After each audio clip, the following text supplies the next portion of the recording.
నమస్కారం, మీరు చూస్తున్నారు HN9 టీవీ. కావలి వైఎస్ఆర్సీపీ శ్రేణులు రానున్న సార్వత్రిక ఎన్నికల్లో ప్రతిపక్షాలను చిత్తుగా ఓడించేందుకు సిద్ధమంటూ హోరెత్తించాయి. గురువారం నెల్లూరు జిల్లా కావలి నియోజకవర్గ స్థాయిలో ఆ పార్టీ నాయకులు కార్యకర్తల ఆత్మీయ సమావేశం జరిగింది. కావలి పట్టణంలోని ఆర్ఎస్ఆర్ కళ్యాణ మండపంలో నిర్వహించిన ఈ సమావేశానికి ముఖ్య అతిథులుగా రాజ్యసభ సభ్యుడు, నెల్లూరు లోక్సభ అభ్యర్థి విజయసాయిరెడ్డి, ఎంపీ బీదా మస్తాన్రావు హాజరయ్యారు. ఎమ్మెల్యే రామిరెడ్డి ప్రతాప్ కుమార్ రెడ్డి అధ్యక్షతన ఈ కార్యక్రమం నిర్వహించారు. ముఖ్యమంత్రి వైఎస్ జగన్మోహన్ రెడ్డి పాలనలో అందరికీ సంక్షేమ ఫలాలు అందుతున్న విషయాన్ని కార్యకర్తలు విస్తృతంగా ప్రచారం చేయాలని కోరారు. గతంలో ఏ ప్రభుత్వ హయాంలో జరగని విధంగా సాగునీటి ప్రాజెక్టులు, పోర్టులు, ఫిషింగ్ హార్బర్లు, జాతీయ రహదారుల నిర్మాణం, మెడికల్ కాలేజీలు, నాడు నేడు కింద పాఠశాలల, ఆసుపత్రుల అభివృద్ధిని ప్రజలకు వివరించాలని ఎమ్మెల్యే సూచించారు. రామాయపట్నం పోర్ట్, జువ్వలదిన్నె ఫిషింగ్ హార్బర్ల ద్వారా కావలి నియోజకవర్గంలో వేలాది మందికి ఉపాధి లభించబోతోందని బలంగా చెప్పాలని సూచించారు. పచ్చ మీడియా, ప్రతిపక్షాల పార్టీల దుష్ప్రచారాన్ని ఎప్పటికప్పుడు తిప్పికొడుతూ ఎన్నికల్లో విజయం సాధించాల్సి ఉందని చెప్పారు. కందుకూరు నియోజకవర్గ పరిశీలకుడు మణిమాల సుకుమార్ రెడ్డి తదితరులు కార్యక్రమంలో పాల్గొన్నారు.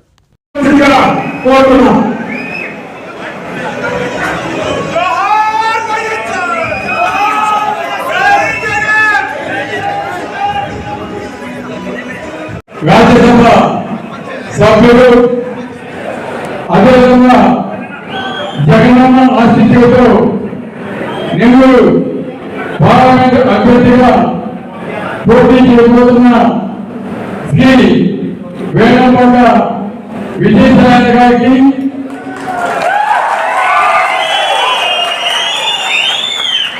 అదేవిధంగా మీ అందరికీ సుపరిచితులు, కావలి నియోజకవర్గ మాజీ ఎమ్మెల్యేగా ఎన్నో మంచి పనులు చేసి జగనన్న ఆశీస్సులతో రాజ్యసభ సభ్యులుగా కొనసాగుతున్న మన బీదా మస్తాన్రావు గారికి,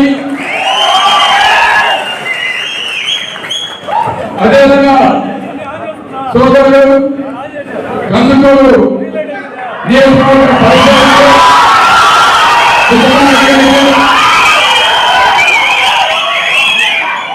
అదేవిధంగా కావలి పట్టణ అధ్యక్షులు సోదరులు గారికి, అదేవిధంగా మండల అధ్యక్షులు మన గోడమండలం జడ్పీ నుంచి జంపాలి రాఘవ గారికి, అదేవిధంగా పెద్దలు గౌరవనీయులు మన అల్లుడు పట్టణ అధ్యక్షుడు దండా కృష్ణయ్య గారికి, అదేవిధంగా మరో సోదరులు పెద్దలు గౌరవనీయులు మండల అడుగుకొండ అధ్యక్షుడు బీదా మస్తాన్రావు గారికి, అదేవిధంగా మరో సోదరులు పెద్దలు, అదేవిధంగా మన ఎంపీపీ డైరెక్టర్ మండలం, అదేవిధంగా కన్వీనర్ రాఘవి ప్రసన్నారి గారికి, అదేవిధంగా జడ్పీసీ డైరెక్టర్ సోదరుడు సోమకుమార్ గారికి, అదేవిధంగా మండల గోకుల మండల కన్వీనర్ సోదరుడు విజయసాయి కూడా మనకి ఒక మంచి నాయకుడు. ఈరోజు మన ప్రాంతం వారు ఈరోజు ఎంపీ అభ్యర్థిగా ఉన్నారు. విజయసాయి వ్యక్తి ఉంటే మన నియోజకవర్గం తప్పకుండా అభివృద్ధి చెందుతుంది, అభివృద్ధి చేస్తున్నది అవకాశం ఉంటుంది. అదేవిధంగా విజయసాయి ఆల్రెడీ డిగ్రీలో కూడా ఎంతో మంది ఈరోజు పరీక్షలు ఉన్నాయి. వాళ్ళందరి సహకారంతో మనకి అనేక ప్రాజెక్టులు తప్పకుండా అటు విజయసాయి ఇటు మన మస్తాన్రావు ఇద్దరు కలిసి మనకి తెచ్చుకోవాలనే నమ్మకం ఉంది అని ఈరోజు మీకు చెప్పాల్సిన అవసరం ఎంతైనా ఉందని కూడా తెలియజేస్తాను. కాబట్టి తప్పకుండా ఈరోజు మనమంతా కూడా గట్టిగా 24 జగనన్నని ఈ రాష్ట్రానికి ముఖ్యమంత్రి చేసుకోవడానికి మీరు అందరూ కూడా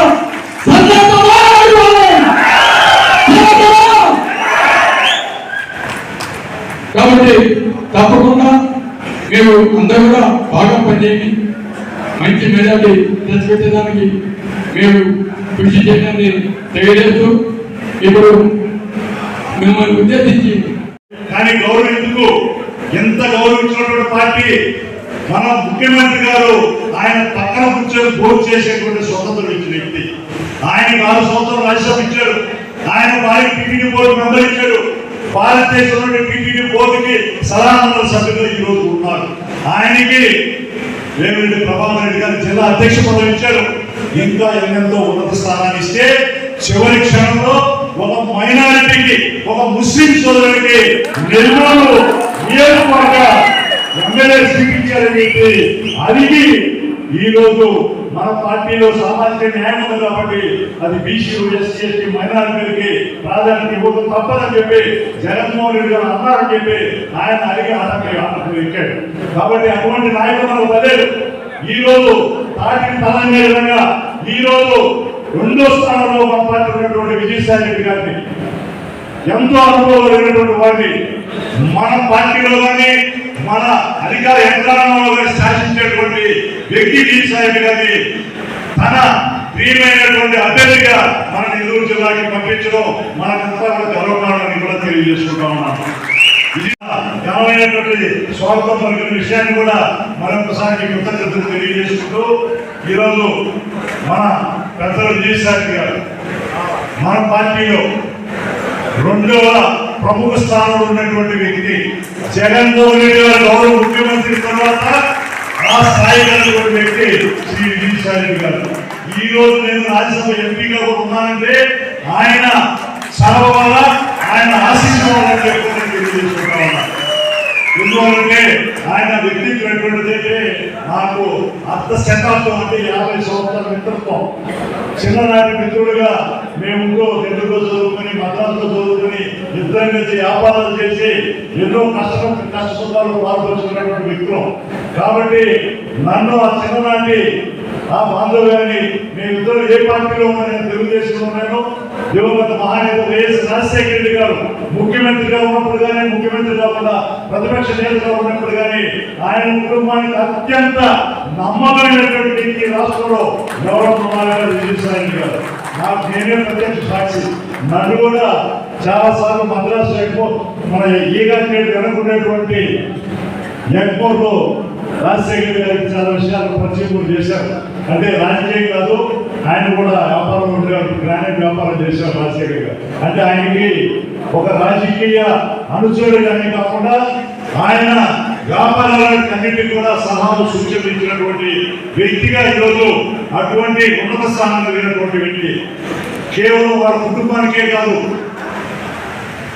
ఈరోజు భారతదేశంలోని అతి పెద్ద 4వ పార్టీ వైఎస్ఆర్సీపీ పార్టీ 31 మంది ఎంపీలు, 31 మంది ఎంపీలు కలిగినటువంటి 4వ అతిపెద్ద పార్టీ పార్లమెంటులో. ఆ పార్టీకి మా నాయకుడు, మా వైఎస్ఆర్సీపీ పార్టీకి నాయకుడు జగన్మోహన్ రెడ్డి గారు మన గౌరవ ముఖ్యమంత్రి యొక్క సూచన మేరకు ఏ పనైనా అది ప్రధానమంత్రి కావచ్చు, హోమ్ మినిస్టర్ కావచ్చు, ఆర్థిక మంత్రి కావచ్చు, వాళ్ళ దగ్గర పోయి పనులు మన రాష్ట్రానికి కావాల్సినటువంటి పనులు సంఘటించేటువంటి. కాబట్టి గత 2019 ఎన్నికల కంటే కూడా ఈ రోజు వైఎస్ఆర్సీపీ పార్టీ చాలా బలం ఉంది. కాబట్టి అందులో బలమైనటువంటి అభ్యర్థులు ఈ రోజు బరిలో దిగుతున్నారు. కాబట్టి మనకి గెలుపు అనేది సునాయాసం, గెలుపులో ఎటువంటి అనుమానం లేదు. నిన్న చూసాం, నిన్న పెద్దలు విజయసాయి రెడ్డి గారి అభ్యర్థిత్వాన్ని గౌరవ ముఖ్యమంత్రి శ్రీ జగన్మోహన్ రెడ్డి గారు ప్రకటించిన వెంటనే కందుకూరు నుంచి నెల్లూరులో ప్రవేశించిన పిదప ఆ స్పందన, గతంలో నేను కూడా 30 సంవత్సరానికి రాజకీయంలో ఉన్నాను. గతంలో ఎప్పుడు కూడా లేనటువంటి ఏ పార్టీ పార్లమెంట్ అభ్యర్థికి నిన్న చూసాం. 7 పార్లమెంట్ నియోజకవర్గాల ఎమ్మెల్యేలు, అక్కడ ఉన్నటువంటి పార్టీ కార్యకర్తలు, నాయకులందరూ కూడా ఆయనకి ఘనస్వాగతం పలకడం విజయానికి నల్లేరు మీద నడపడానికి. మరిన్ని అప్డేట్స్ కోసం మన HN9 టీవీ ఛానల్ ని సబ్స్క్రైబ్ చేసుకోండి.